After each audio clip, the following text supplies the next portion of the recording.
Right now, we are in the period called Bein HaMivtzarim, uh, the, between the time of, shall we say, the fortifications, the attacks. Okay, it refers to the time between the 17th of Tammuz and the 9th of Av. There's 4 fast days commemorating the destruction of the temple. That's the basic idea. It's customary, it's brought in halacha, to say something called Tikun Hatzos during that time, literally the midnight lament, or more precisely, the midnight service. It's a series of prayers that are lamenting the destruction of the temple and yearning for its return. It's divided into 2 parts. Tikun Rachel, Rachel's lament, named after the favored wife of Yaakov, which tends to be the more bitter of the 2. And the second one is Tikun Leah, Yaakov's first wife, shall we say, first one he married, and her laments tends to reflect the yearning for the temple. It tends to be a difficult service. Yearning for the temple is something difficult for us to identify with. A key to identification with it is a person has to understand his own personal tragedies, specifically things that have caused him pain, and his low state. It helps to identify more with it if a person genuinely is in a low state, specifically that they are poor, or they are sick, or they have problems with their loved ones. Of different piyutim, discussing with that, so to speak, when the Tikun Hatzos talks about Yisrael, Yehuda, Sion, Yerushalayim, he should be saying that they are just simply names for himself. And the idea is that the same corruption, either personal or social, that brought him to this miserable state is the same corruption that resulted in the destruction of the temple. In the case of Tikun Rachel, the theme basically is that of a repentant sinner. It's not 100%. To a certain extent, it's also the idea of the tzaddik who suffers because of others. It has, in the Ashkenazi nusach style, it has 5 piyutim that specifically deal with the destruction of the temple. It also has readings of the Psalms, as well as a selection from the Book of Lamentations.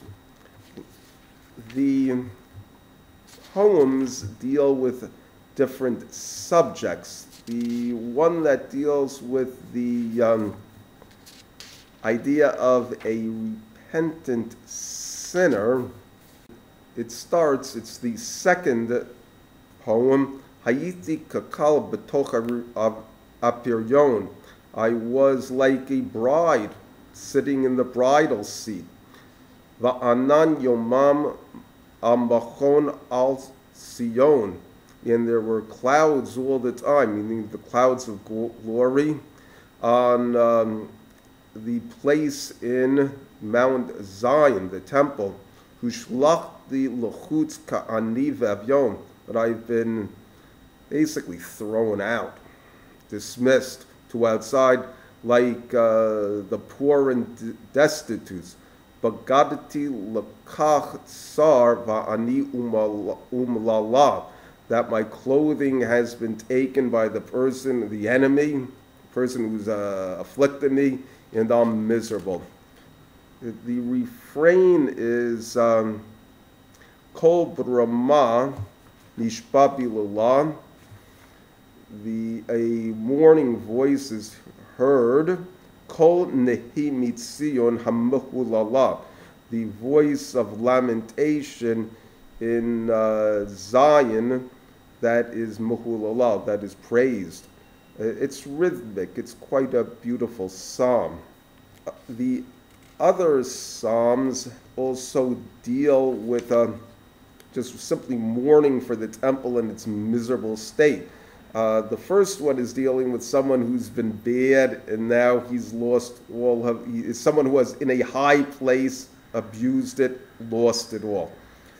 The second one is more general mourning. Behechalach shamir v'shayis hinei zos Torah sabayis. It says, in your sanctuary are thorns and thistles. Behold, this is the Torah of the house. Meaning that this is what we're learning from the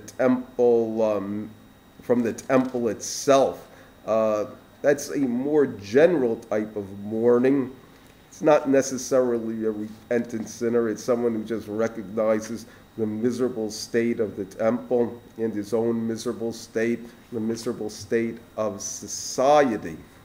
The fifth one deals with the sense of pain that a person feels. Al heichali evke yoma v'layla u'lesiferet Zion ir hamuhulala. On my sanctuary I will cry day and night, and the glory of Zion, the praised city. The idea of the heichal is that's the inner sanctuary. The idea of sanctuary is things that are most sacred both to a person and to the religion, the things that a person is most sensitive about. And that is what it's like. A person has done some really horrible things, or they have been hurt very severely. The unique part of Tikun Rachel, that is in all editions, both Ashkenaz and Sephardi, is a plea for the restoration of the temple and a plea for mercy. It says, Atat takum t'rekein Sion, that you will arise and you will have mercy on Zion. Ki es lechanana, because the time has come to be gracious to her. Ki vamoed, the time has come. Ki ratsu avadecha es aveneha, the es afra yakonenu, because your servant desires its stone and its dirt, meaning that even the most mundane parts of the temple are dear to the Jewish people and to the penitent and the person in a low state. And it concludes, Bonei Yerushalayim, that God builds Jerusalem, Nidchei Yisrael Yechanes, and the scattered people of Israel he will gather together, he will gather in. The idea of Nidchei is also pushed away, that it's a plea for the hope or faith in God's forgiveness, a faith that people will actually return. In the case of Tikun Leah, it's a lot of Psalms, a number of Psalms, talking about the glory of the temple, saying that this is a wonderful thing, that we should want it. It's more an issue of someone who really doesn't understand just how important the temple is. There's the idea, there's a halacha that a man has to buy his wife jewelry and clothing for the Chagim, the different Jewish holidays. So a question is this: well, what happens if you're married to a girl who doesn't like jewelry and doesn't like fancy clothing? So the answer is you're supposed to cultivate an appreciation for these things within her. You can't just say, well, she's a peasant, lower class, I'll just save the money and use it for myself. Or save the money, I'll have more money in the bank. You're not supposed to do that. You're not supposed to take advantage of a person. You're supposed to teach them the things in life that really are beautiful and valuable. That's the idea of Tikun Leah, that it's supposed to say, look how beautiful and significant the temple was. Look how important it was to our lives. And by extension, look how important religion and a Jewish society is to our lives. The prayer at the end of that parallels the prayer the prayers for in Shemona Esrei for the Shlosha Regalim, the pilgrim festivals, Pesach, Shavuos, and Sukkot, where it concludes, Yehi rotzon milefenecha Hashem Elokeinu ve'Elokei Avoteinu sheta aleinu b'simchat la'artzenu, that it should be God's will, who is the God of our fathers, that we should ascend joyfully with happiness la'artzenu, to our land. Should be happy to come to Israel. V'tita'enu b'gvuleinu, and you should plant us within our borders. V'sham na'aseh lefanecha es korbanos chovosenu, and there we will do before you the sacrifices that we are obligated in. So we'll focus on the lesson of the sacrifices. It says, Timidim kesiduram, the constant offerings, the daily offerings, the things that we're supposed to keep in mind 24 hours a day. And musafim kehilkasam, in the musaf, the additional offerings according to their times.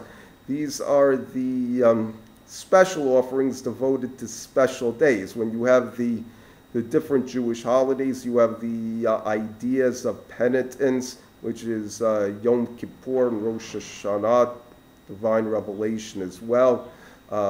Joy, which is Sukkot, the importance of principle and learning, which is Shavuos, the importance of freedom, which is Pesach.